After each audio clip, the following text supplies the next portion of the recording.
اما بعد بسم اللہ الرحمن الرحیم انا لقتل الحسین حرارة فی قلوب المؤمنین لا تبرد ابدا۔ ابھی ہم موجود ہیں کربلا معلی میں نے آپ کو بتایا تھا ایک سرزمین جناب ابراہیم نے خریدی، ایک سرزمین امام حسین نے خریدی، ایک خواب جناب ابراہیم نے دیکھا تھا اللہ کے خلیل نے، اس خواب کی تعبیر امام حسین نے کی۔ ابھی جس جگہ پہ ہم کھڑے ہیں کربلا معلی، ایک بیابان تھا، ایک جنگل تھا، غم دکھوں اور مصیبتوں کی سرزمین تھی، اور امام حسین نے اس کو کربلا معلی بنا دیا، یعنی یا عرش معلی ہے یا کربلا معلی ہے۔ کیوں؟ کیونکہ نبی کے نواسے کا خون لگا ہے یہاں پر، یہی جگہ، یہیں پر جنگ ہوئی تھی، یہیں پر امام حسین نے اپنے علی اکبر کو بھیجا تھا، علی اصغر کو بھیجا تھا، جناب شہزادہ قاسم کو بھیجا تھا، اپنے باوفا بھائی ابو الفضل عباس کو بھیجا تھا۔ کون عباس؟ وہ عباس جو بچپن سے لے کر کے آخر تک بھائی کو آقا کہتا رہا، اور بھائی کی یہ حسرت تھی کہ مولا عباس مجھے بھائی کہے۔ وہ عباس جس کی ماں نے ایسی تربیت کی، ایک دن امام حسین نے کہا کہ عباس ایک دن ایسا ہے کہ میں آپ کو بلاؤں گا اور آپ مجھے جواب نہیں دے سکیں گے۔ تو حضرت عباس 3 دن نہیں سوئے کہ کہیں میرے آقا مجھے بلائیں اور میں جا نہ سکوں۔ بی بی زینب کو جب معلوم ہوا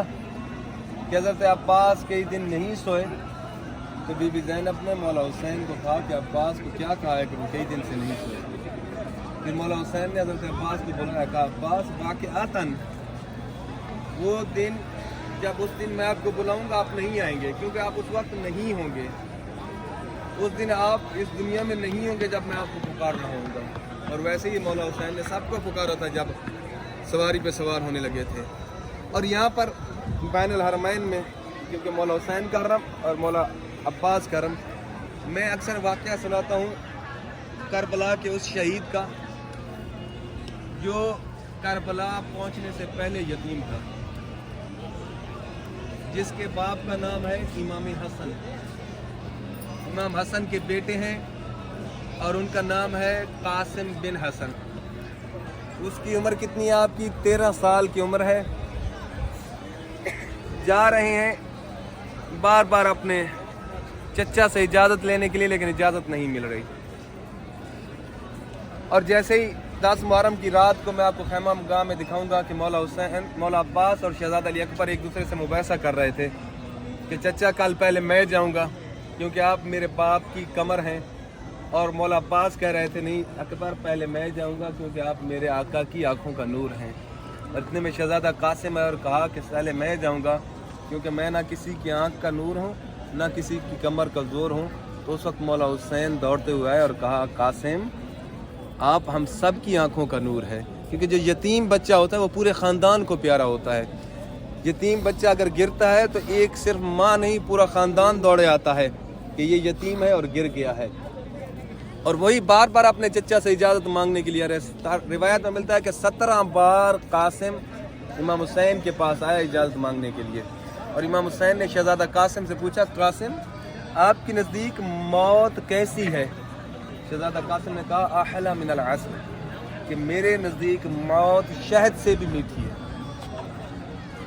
نہیں مل رہی تھی اجازت۔ ماں نے، شہزادہ قاسم کی ماں نے جو تعویذ باندھا ہوا تھا آپ کے بازو کے ساتھ، وہ کھول کے کہا کہ یہ اپنے چچا کو دے دینا۔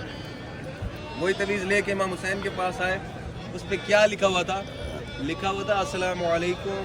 یا اخنا الحسین، میرا سلام ہو تجھ پر اے میرے بھائی حسین، جب بھی کہیں بھی آپ پر مشکل آئے تو قاسم کی صورت میں میری طرف سے قربانی قبول کیجیے گا۔ اور اس خط کے بعد پھر جو ہے مولا حسین نے اجازت دی شہزادہ قاسم کو۔ اب جب اجازت ملی تو شہزادہ قاسم کو کوئی ذرا پوری نہیں آ رہی تھی،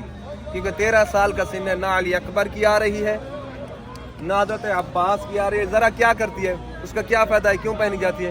وہ آنے والے تیر کو روکتی ہے، اگر کوئی گر جائے تو اگر گھوڑا اوپر سے گزر جائے تو وہ اس کو روکتی ہے، اتنی اس کی پاور ہوتی ہے۔ لیکن حسن کے قاسم کو کوئی ذرا پوری نہیں، اور کہتا ہے چچا میں بغیر زرہ کے لڑنے جاؤں گا، اور شہزادہ قاسم بغیر زرہ کے آیا اور کئی ملعونوں کو فنار کیا۔ فنار کرنے کے بعد ایک ملعون نے آپ پر برچھی کا وار کیا، اور شہزادہ قاسم نے اتنا کہا کہ الوداع عمنا الحسین، آخری سلام ہو میرا تجھ پر اے میرے چچا حسین، میری مدد کو آئیے۔ جیسے کہا نا کہ میری مدد کو آئیے، صرف امام حسین نہیں ہے، سارے لاشیں جتنے بھی اٹھائے اکیلے امام حسین نے اٹھائے ہیں، لیکن جب قاسم کے لیے آ رہے تھے، قاسم کے لاشیں کو اٹھانے کے لیے آ رہے تھے، تنہا امام حسین نہیں ہے بلکہ حضرت عباس بھی ساتھ آئے ہیں، کیونکہ جانتے تھے کہ حسن کا یتیم ہے، یتیم سب سے پیارا ہوتا ہے، اور میرا آقا حسین برداشت نہیں کر سکیں گے۔ ایسے مولا حسین آئے جیسے بلندی سے پانی آتا ہے، لیکن جتنی دیر میں حسین آئے نا، اسی میدان میں جہاں پر ہم کھڑے ہیں، حسن کے لال کے ٹکڑے ہو چکے تھے، گھوڑے مشرق کے مغرب دوڑ چکے تھے اور مغرب کے مشرق دوڑ چکے تھے، اور امام حسین کہہ رہا تھا قاسم آپ نے مجھے صدا دی اور میں آ گیا، کہاں ہے قاسم؟ اور کبھی کس گھوڑے کے سم سے آواز آ رہی ہے چچا میں یہاں ہوں، کبھی کس ٹکڑے سے آواز آ رہی ہے چچا میں یہاں ہوں، اور امام حسین نے اپنی عبا بچھا کر کے جیسے مالی باغ سے پھول چنتا ہے، ایسے حسن کے یتیم کے لاشے کے ٹکڑے امام حسین نے کربلا کی زمین سے اٹھائے اور اس اپنی عبا پر رکھے، گٹھڑی بنائی، اب اٹھا کے لے کے جا رہے ہیں۔ خیمے پہ ماں کھڑی ہے قاسم کی، انتظار کر رہی ہے ابھی میرے بیٹے کا لاشا آتا ہوگا۔ فروا کیا دیکھا کہ امام حسین ایک گٹھڑی اٹھائے آ رہے ہیں، بی بی زینب سے مخاطب ہو کے کہتی ہے آقا زادی میں نے تو 13 سال کا جوان بھیجا تھا، امام حسین تو گٹھڑی اٹھائے لا رہے ہیں۔ اور جب اب امیجن کیجئے جب ایک ماں کے سامنے 13 سال کے بیٹے کی گٹھڑی میں لاش گئی ہوگی، اور بی بی فروا نے اسی گٹھڑی کے ساتھ، کیونکہ منت مانی ہوئی تھی کہ جب قاسم جوان ہوگا، بیوہ ماں کی ایک ہی خواہش ہوتی ہے کہ میرا بیٹا جوان ہو اور میں اس کی شادی کروں، اس کی یہی خواہش تھی۔ جیسے ہی قاسم کی لاش پہنچی وہ گٹھڑی میں، بی بی نے آپ کے خون سے اپنے بال، کیونکہ سفید بال تھے، خضاب کیے تھے، اور کہا تھا قربان جاؤں تجھ پہ قاسم، تیرے نصیب میں سہرا نہیں تھا۔ اور یہ قربانی ہمیں کربلا سے ملی ہے، یہ درس ہمیں، یہ مائیں جو ہیں یہ کربلا کی مائیں ہیں، جنہوں نے اپنے بیٹوں کو 10 محرم کو خود تیار کر رہی تھی صبح صبح، اور ہر ماں چاہتی تھی کہ سب سے پہلے میری قربانی پیش ہو۔ علی اصغر کی ماں چاہتی تھی کہ پہلے میرا 6 ماہ کا جائے، قاسم کی ماں چاہتی تھی کہ میرا 13 سال کا جائے، علی اکبر کی ماں نے تیاری کی۔ ہر ماں اپنے بیٹے کو تیار کر رہی ہے، کس کے لیے؟ کہ وہ اپنے آقا اور مولا پر قربان جائیں گے۔ کیوں؟ کیونکہ ان کی قربانی پہ ہی منحصر ہے اسلام کی حفاظت، وہ اسلام جو رسول اللہ لے کے آئے ہیں، وہ اسلام جو ہمیں ایک پلیٹ میں مل گیا ہے، وہ اسلام جس کی آج ہم لوگ قدر نہیں کر رہے، وہ اسلام، اس اسلام پر امام حسین نے سارے کا سارا کنبہ ذبح کرا دیا ہے۔ اور یہ آگے سیکنڈ ٹائم جب ہم آئیں گے ہم آپ کو اطراف کی زیارتیں کراؤں گا اور ہر جگہ پہ بتاتا جاؤں گا۔ اس لیے میں نے یہاں پر یہ اس لیے بتائی کیونکہ یہ شہید پورے میدان میں بکھرا ہوا تھا، باقی جو شہید ہوا ہے وہ ایک ہی جگہ پہ شہید ہوا ہے، اس شہید کے ٹکڑے پورے میدان میں، کیونکہ گھوڑے اوپر سے دوڑائے گئے تھے نا، اور اسی شہید کے صدقے میں اللہ رب العزت ہم سب کو کربلا والوں کی قربانیاں سمجھنے کی توفیق عطا فرمائے۔ دعا ہے رب العزت سے کہ جتنے بھی مومنین بے اولاد ہیں اللہ رب العزت ان کو اولاد نرینہ عطا فرمائے، جو بیمار ہیں بیمار کربلا کے صدقے میں اللہ ان کو شفاء کاملہ عاجلہ عطا فرمائے، اور کربلا والوں کی مصیبتوں اور امتحانات کے صدقے میں جو ہمارے بہن بھائی پریشان ہیں، تکلیفات میں مبتلا ہیں، اللہ رب العزت اسی سرزمین کے صدقے میں ان کی تکلیفیں دور فرمائے۔ دعا ہے رب العزت سے کہ جو ہمارے عالیہ ٹریولز والے جوید بھائی اور ضیاء زیدی بھائی جو ہر مہینے میں 2 قافلے تقریباً لے کے آتے ہیں، اتنی محنت کر رہے ہیں، اور ہمیں یہ سب دیکھنے کا موقع انہی کی وجہ سے مل رہا ہے، تو دعا ہے اللہ ان کو بھی دن دگنی رات چگنی ترقی عطا فرمائے، اور بھی جو